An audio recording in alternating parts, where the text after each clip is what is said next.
ವಿದ್ಯಾರ್ಥಿಗಳೇ, ತ್ರಿಕೋನಮಿತಿಯ ಅನುಪಾತಗಳನ್ನು ಸುಲಭವಾಗಿ ಹೇಗೆ ನೆನಪಿಟ್ಕೊಳ್ಬೇಕು ಅನ್ನೋದನ್ನು ಒಂದು ಸಣ್ಣ ಉದಾಹರಣೆ ಮೂಲಕ ನೋಡೋಣ. ಇಲ್ಲೊಬ್ಬ ಬೈಕ್ ಸವಾರ ಇದ್ದಾನೆ.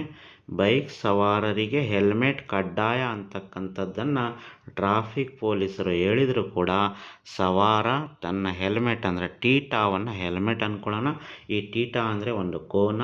ಈ ಹೆಲ್ಮೆಟನ್ನು ಇಲ್ಲೇ ಬಿಟ್ಟು ಇದರ ನೇರವಾಗಿ ಅಂದರೆ ಟೀಟಾದ ಅಭಿಮುಖಕ್ಕೆ ಅಂದರೆ ಎದುರು ಭಾಗಕ್ಕೆ ಹೆಲ್ಮೆಟನ್ನು ಬಿಟ್ಟು ಇವನು ಸವಾರಿ ಮಾಡಿದ್ದಾನೆ. ಸವಾರಿ ಮಾಡ್ತಾ ಮಾಡ್ತಾ ಮಾಡ್ತಾ ಈ ಗೋಡೆಗೆ ಅವನ ಒಂದು ಬೈಕ್ ಡಿಕ್ಕಿ ಹೊಡೆದಿದೆ. ಆಗ ಅಂತ ಚೀರಿ ಕೆಳಗಡೆ ಬಿದ್ದಿದ್ದಾನೆ. ಅಂತಹ ಅಪಾಯ ಏನಾಗಲಿಲ್ಲ, ಆದರೂ ಕೂಡ ಹೆಲ್ಮೆಟನ್ನು ಬಿಟ್ಟು ಹೋಗಬಾರ್ದಾಗಿತ್ತು. ಮತ್ತೊಬ್ಬ ಈ ಒಂದು ಬೈಕ್ ಸವಾರ, ಇನ್ನೊಬ್ಬ ಬೈಕ್ ಸವಾರ ಇಲ್ಲಿ 90 ಇದೆ ಅಂದರೆ 90 ಡಿಗ್ರಿ ಕೋನ ಇದೆ. ಆದರೆ 90ಯನ್ನು ಸರಾಯಿಯನ್ನು ಕುಡಿದು 90 ಹೊಡೆದು ಸರಾಯಿ ಕುಡಿದು ಬೈಕ್ ಸವಾರಿ ಮಾಡಬಾರ್ದು ಅಂತ ಗೊತ್ತಿದ್ದು ಕೂಡ 90 ಹೊಡೆದು ಸವಾರಿ ಈ ಭಾಗಕ್ಕೆ ಮಾಡಿದ್ದಾನೆ. ಈ ದಿಕ್ಕಿಗೆ ಸವಾರಿ ಮಾಡಿದಾಗ ಅವನು 90 ಕುಡಿದು ಸವಾರಿ ಮಾಡಿ ತನ್ನ ಜೀವವನ್ನು ಕಳೆದುಕೊಂಡಿದ್ದಾನೆ. ಈ ಒಂದು ಗೋಡೆಗೆ ಡಿಕ್ಕಿ ಹೊಡೆದು ಜೀವವನ್ನು ಕಳೆದುಕೊಂಡಿದ್ದಾನೆ. ಅಂದರೆ ವಿಕೆಟ್ ಬಿದ್ದಿದೆ. ಅಂದರೆ ವಿಕೆಟ್ ಬೀಳೋದಂದರೆ ಅವನ ಜೀವವೇ ಹೋಗಿದೆ ಅಂತ ಅರ್ಥ. ಮತ್ತು ಮತ್ತು ವಿಯಿಂದ ನೀವೇನು ತಿಳ್ಕೊಬೇಕಂದ್ರೆ, ನೀವು ಬೈಕ್ ಸವಾರಿ ಮಾಡಬೇಕಾದ್ರೆ ಹೆಲ್ಮೆಟನ್ನು ಹಾಕ್ಕೊಳ್ಬೇಕು ಮತ್ತು ಯಾವುದೇ ಕಾರಣಕ್ಕೂ 90 ಹೊಡಿಬಾರ್ದು ಅಂದರೆ ಸರಾಯಿಯನ್ನು ಕುಡಿಬಾರ್ದು. ಗಣಿತದಲ್ಲಿ 2 ಮಾರ್ಕ್ಸನ್ನು ಕಡಿಮೆ ತಗೊಳ್ರಿ, ಆದರೆ ಯಾವತ್ತೂ ಸರಾಯಿ ಕುಡಿಯೋದನ್ನು ಕಲಿಬೇಡ್ರಿ ಅನ್ನೋದನ್ನು ಈ ಉದಾಹರಣೆಯಿಂದ ನೀವು ನೋಡಬಹುದು. ಮತ್ತು ವಿ ಅಂದರೆ ಎರಡೂ ಪೇಷಂಟ್ಗಳು ಈ ಒಂದು ದವಾಖಾನೆಯಲ್ಲಿ ಆಸ್ಪತ್ರೆಯಲ್ಲಿ ಇರೋದನ್ನು ನೋಡಿ ಇವನು ಪಾಪ ಅನ್ನುತ್ತಾನೆ. ನಿಮಗೆ ವಿ ಮತ್ತು ಪಾವನ್ನು ಗುರುತಿಸೋದು ಗೊತ್ತಾಯಿತು. ಈಗ ಸೈನ್ ಟೀಟಾ ಅಂದರೆ ನೆನಪಿಟ್ಕೊಡ್ರಿ. ಸೈನ್ ಟೀಟಾ ಅಂದರೆ ಅವ್ವಿ, ಕಾಸ್ ಟೀಟಾ ಅಂದರೆ ಪವ್ವಿ, ಟ್ಯಾನ್ ಟೀಟಾ ಅಂದರೆ ಅಪ್ಪ. ಇದನ್ನು ನೆನಪಿಟ್ಕೊಡ್ರಿ. ಅಂದರೆ ಏನು? ಅಂದರೆ ಎ ಬಿ ಅಂದರೆ ಸೈನ್ ಟೀಟಾ ಜಾಗದಲ್ಲಿ ನಾನು ಎ ಬಿ ಬರಿತೇನೆ. ವಿ ಅಂದರೆ ನೋಡ್ರಲ್ಲಿ, ವಿ ಅಂದರೆ ಎ ಸಿ ಅಂದರೆ ವಿ ನೋಡ್ರಲ್ಲಿ ಎ ಸಿ ಅಂದರೆ ವಿ ಜಾಗದಲ್ಲಿ ನಾನು ಎ ಸಿ ಬರೆಯುತ್ತೇನೆ. ಅದೇ ರೀತಿಯಲ್ಲಿ ಕಾಸ್ ಟೀಟಾ ಅಂದರೆ ವಿ, ಎಲ್ಲಿದೆ ನೋಡ್ರಿ, ಅಂದರೆ ಬಿ ಸಿ.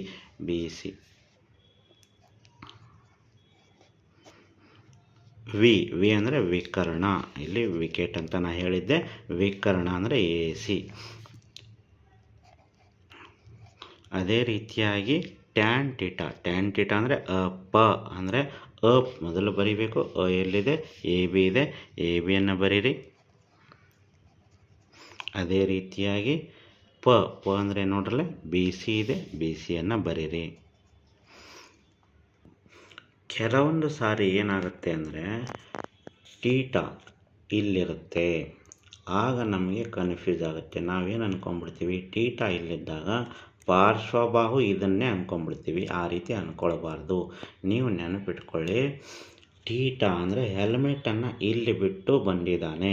ಹೆಲ್ಮೆಟನ್ನು ಇಲ್ಲಿ ಬಿಟ್ಟು ಈ ನೇರಕ್ಕೆ ಅವನು ತನ್ನ ಬೈಕ್ ಸವಾರಿ ಮಾಡಿದ್ದಾನೆ ಅಂದರೆ ಇದು ಆಗುತ್ತೆ. ಅಂದರೆ ಸವಾರ ಹೆಲ್ಮೆಟನ್ನು ಬಿಟ್ಟು ಈ ಭಾಗಕ್ಕೆ ಅಂದರೆ ಈ ದಿಕ್ಕಿಗೆ ಸವಾರಿ ಮಾಡಿ ಈ ಗೋಡೆಗೆ ಡಿಕ್ಕಿ ಹೊಡೆದು ಅಂತ ಬಿದ್ದಿದ್ದಾನೆ. ಅದೇ ಸವಾರ ಇನ್ನೊಬ್ಬ ಸವಾರ 90 ಹೊಡೆದು ಸರಾಯಿಯನ್ನು ಕುಡಿದು ಈ ಭಾಗಕ್ಕೆ ಸವಾರಿ ಮಾಡಿ ಗೋಡೆಗೆ ಡಿಕ್ಕಿ ಹೊಡೆದು ಪ್ರಾಣವನ್ನು ಕಳ್ಕೊಂಡಿದ್ದಾನೆ. ಅಂದರೆ ವಿಕೆಟ್ ಬಿದ್ದಿದೆ. ಇದು ವಿ. ಇದು ಮತ್ತು ವಿ ಎರಡೂ ಆಗಿರೋದನ್ನು ನೋಡಿ ಪಾಪ ಅಂತ ಹೇಳಿದ್ದು ಈ ಪಾರ್ಶ್ವಬಾಹು. ನೆನಪಿಟ್ಕೊಡ್ರಿ, ಪಾರ್ಶ್ವಬಾಹು ಕೆಳಗಡೆನೇ ಇರಬೇಕಂತೇನಿಲ್ಲ, ಇಲ್ಲಿ ಕೂಡ ಇರ್ಬೋದು. ಅದು ಟೀಟಾ ಎಲ್ಲಿದೆ ಅನ್ನೋದ್ರ ಮೇಲೆ ಡಿಪೆಂಡ್ ಆಗುತ್ತೆ. ಇದನ್ನು ನೆನಪಿಟ್ಕೊಡ್ರಿ.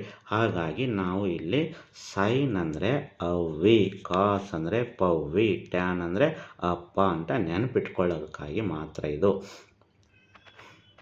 ಆದ್ದರಿಂದ ನಾವೇನು ಮಾಡಬೇಕಂದ್ರೆ ನೋಡ್ರಲ್ಲಿ ಏನಿದೆ, ಬಿ ಸಿ ಇದೆ ಅಂದರೆ ಬಿ ಸಿ.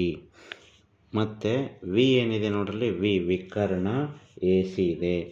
ಈ ಹಿಂದೆ ನೀವೇನೇನು ಮಾಡಿದರೆ ಅಂದರೆ ಎ ಬಿ ಅಂದ್ಕೊಂಡಿದ್ರಿ, ಆದರೆ ಇಲ್ಲಿ ಟೀಟಾ ಈ ಭಾಗದಲ್ಲಿರೋದ್ರಿಂದ ಯಾವುದಾಗುತ್ತೆ, ಈ ಒಂದು ಗೆರೆ ಆಗುತ್ತೆ, ಅಂದರೆ ಬಿ ಸಿ ಆಗುತ್ತೆ, ಅಂದರೆ ಅಭಿಮುಖ ಬಾಹು ಬಿ ಸಿ ಆಗುತ್ತೆ. ಅದೇ ರೀತಿಯಾಗಿ ಕಾಸ್ ಟೀಟಾ ಅಂದರೆ ಪವ್ವಿ ಏನಾಗುತ್ತೆ ನೆನ್ಪಿಟ್ಕೊಡ್ಲಿ, ಏನಾಗುತ್ತೆ ಎ ಬಿ ಆಗುತ್ತೆ. ಅದಕ್ಕೆ ಎ ಬಿ ಬರೆದಿದ್ದೀವಿ. ವಿಕರ್ಣ ಮತ್ತೆ ಎ ಸಿ ಆಗುತ್ತೆ, ಎ ಸಿ ಬರೆದಿದ್ದೀವಿ. ಅದೇ ರೀತಿಯಾಗಿ ಟ್ಯಾನ್ ಟೀಟಾ ಅಂದರೆ ಅಪ್ಪ ಏನಾಗುತ್ತೆ ಬಿ ಸಿ ಆಗಿದೆ, ಏನಾಗಿದೆ ಎ ಬಿ ಆಗಿದೆ.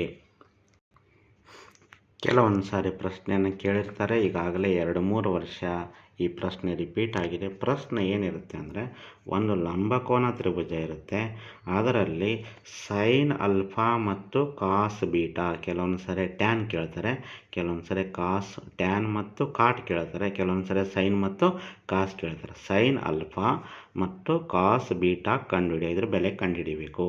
ಈಗ ನಾವು ಏನು ಮಾಡಬೇಕಂದ್ರೆ, ಅಲ್ಫಾ ಇಲ್ಲಿ ಕೊಟ್ಟಿರ್ತಾರೆ, ಬೀಟಾ ಇಲ್ಲಿ ಕೊಟ್ಟಿರ್ತಾರೆ. ಆಗ ನಮಗೆ ಫುಲ್ ಕನ್ಫ್ಯೂಸ್ ಆಗುತ್ತೆ, ಯಾವುದು ತೆಗೆದುಕೊಳ್ಬೇಕು, ಯಾವುದು ವಿ ತೆಗೆದುಕೊಳ್ಬೇಕು ಅನ್ನೋದು ಇಲ್ಲಿ ಗೊಂದಲ ಆಗುತ್ತೆ. ಅದಕ್ಕೆ ನಾವೇನು ಮಾಡಬೇಕು ಅಂದರೆ, ಎರಡೂ ಚಿತ್ರಗಳನ್ನು ಬೇರೆ ಬೇರೆಯಾಗಿ ನಾವು ಬರೆದುಕೊಳ್ಬೇಕು. ಸೈನ್ ಅಲ್ಫಾಕ್ಕೆ ಇದೇ ಚಿತ್ರವನ್ನೇ ನಾವು ಇಲ್ಲೊಂದು ಸಾರಿ ಬರೀಬೇಕು. ಇಲ್ಲಿ ಚಿತ್ರದಲ್ಲಿ ಅಲ್ಫಾವನ್ನು ಮಾತ್ರ ಗುರುತಿಸಬೇಕು, ಬೀಟಾವನ್ನು ಗುರುತಿಸಬಾರ್ದು. ಬೀಟಾಕ್ಕೆ ಸಪರೇಟ್ ಭಾಗ ಮಾಡಿ ಇದೇ ಚಿತ್ರವನ್ನು ರಿಪೀಟ್ ಮಾಡಬೇಕು, ಬೀಟಾವನ್ನು ಮಾತ್ರ ಗುರುತಿಸಬೇಕು, ಇಲ್ಲಿ ಅಲ್ಫಾ ಇರಬಾರ್ದು. ಆಗ ನೀವು ಬರೆಯೋದಾದರೆ ಮತ್ತೆ ನೀವು ಅದೇ ಹಿಂದಿನ ಈ ಒಂದು ಕಥೆಯನ್ನು ನೆನಪಿಟ್ಕೊಡ್ರಿ. ಅಲ್ಫಾ ಅನ್ನೋದು ಹೆಲ್ಮೆಟ್ ಅಂದ್ಕೊಡ್ರಿ, ಹೆಲ್ಮೆಟನ್ನು ಬಿಟ್ಟು ಸವಾರ ಈ ದಿಕ್ಕಿಗೆ ಬಂದ, ಈ ಗೋಡೆಗೆ ಡಿಕ್ಕಿ ಹೊಡೆದ, ಅಂತ ಬಿದ್ದ, ಅಂದರೆ ಅಭಿಮುಖ ಬಾಹು ಇದಾಯಿತು. ಅದೇ ರೀತಿಯಾಗಿ 90ಯನ್ನು ಹೊಡೆದು ಸರಾಯಿಯನ್ನು ಕುಡಿದು ಸವಾರಿ ಮಾಡಿದ್ದರಿಂದ ಅವನ ವಿಕೆಟ್ ಬಿತ್ತು. ಹಾಗಾಗಿ ವಿ ಅಂದರೆ ವಿಕರ್ಣ ಇದಾಯಿತು. ಇವೆರಡೂ ಪೇಷಂಟನ್ನು ನೋಡಿ ಪಾಪ ಅಂತಕ್ಕಂಥ ಪಾರ್ಶ್ವಬಾಹು ಇದಾಯಿತು. ಈಗ ನೀವೇನು ಮಾಡಬೇಕು ಅಂದರೆ, ವಿ ಪ ನೆನಪಿಟ್ಕೊಳ್ಬೇಕು. ಸೈನ್ ಅಂದರೆ ವಿ, ಯಾವುದಿದೆ 3 ಇದೆ, 3 ಬರೀರಿ. ಅದೇ ರೀತಿ ವಿಕರ್ಣ ಎಷ್ಟಿದೆ 5 ಇದೆ, 5 ಬರೀರಿ. ಇಲ್ಲಿ 3/5 ಆಯಿತು. ಇಲ್ಲಿ ಕಾಸ್ ಬೀಟಾ ಅಂದರೆ ಇದು ಹೆಲ್ಮೆಟ್ ಅಂದ್ಕೊಡ್ರಿ, ಹೆಲ್ಮೆಟನ್ನು ಬಿಟ್ಟು ಸವಾರಿ ಮಾಡಿದಾಗ ಈ ಗೋಡೆಗೆ ಡಿಕ್ಕಿ ಹಾದು ಅಂತ ಚೀರಿ ಅವನು ಕೆಳಗಡೆ ಬಿದ್ದ, ಅಂದರೆ ಇದಾಯಿತು, ಅಭಿಮುಖ ಬಾಹು ಇದಾಯಿತು. ಈಗ ಈ ಒಂದು 90 ಅಂದರೆ ಸರಾಯಿಯನ್ನು ಕುಡಿದು ಈ ದಿಕ್ಕಿಗೆ ಅವನು ಸವಾರಿ ಮಾಡಿ ಗೋಡೆಗೆ ಡಿಕ್ಕಿ ಹೊಡೆದು ಅವನು ಸಾವನ್ನಪ್ಪಿದ, ಅಂದರೆ ವಿಕೆಟ್ ಬಿತ್ತು. ಅದನ್ನು ನೀವು ವಿ ಅಂತ ಬರೀರಿ. ಇಲ್ಲಿ ನೀವು ಕಾಸ್ ಬೀಟಾ ಅಂದರೆ ಪವ್ವಿ, ಸೈನ್ ಅಂದರೆ ಅವ್ವಿ, ಕಾಸ್ ಅಂದರೆ ಪವ್ವಿ.